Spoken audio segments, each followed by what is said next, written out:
Apa visi misi Gus Yahya untuk PBNU ke depan? Saya memang secara terbuka menyatakan menawarkan diri untuk dipilih sebagai ketua umum dalam muktamar nanti, karena saya melihat ada sejumlah hal penting yang harus dilakukan oleh NU segera, yaitu yang tema besarnya persis adalah transformasi konstruksi organisasi itu. Transformasikan konstruksi organisasi ini supaya NU ini bisa lebih optimal di dalam mengaktualisasikan potensi-potensinya. NU ini besar sekali ya. Menurut sebuah survei, orang yang mengaku terus terang secara terbuka sebagai orang NU itu ada sekitar lebih dari 50% seluruh populasi penduduk Muslim di Indonesia. Itu besar sekali. Sehingga NU menyediakan citra kebesaran yang memang terasa betul. Jadi pengurus PBNU itu wibawa sekali. Karena kita punya citra konstituen yang begitu luas. Nah, cuma persoalannya kemudian wibawa itu hanya aktual di tingkat PBNU saja dan di daerah-daerah yang memang komunitas NU-nya tebal.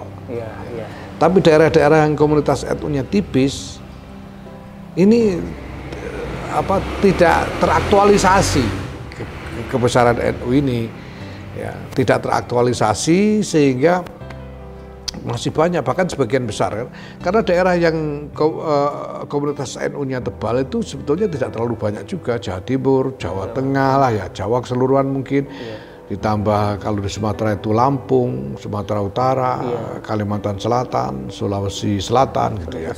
Tapi di daerah-daerah yang lain sebagian besar itu memang komunitas NU-nya tipis, sehingga kepengurusan yang ada di sana itu terbatasi kemampuannya untuk mengaktualisasi potensi NU itu sendiri. Nah, maka saya ingin mengusulkan supaya pelaksanaan program di lingkungan NU ini orientasinya dibalik.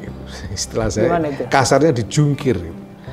Jadi pelaksanaan kegiatan janganlah di pusat, tapi dilaksanakan di daerah. Jadi tugas dari PBNU nanti adalah mencarikan atau membangun program-program untuk dieksekusi di daerah, di cabang-cabang.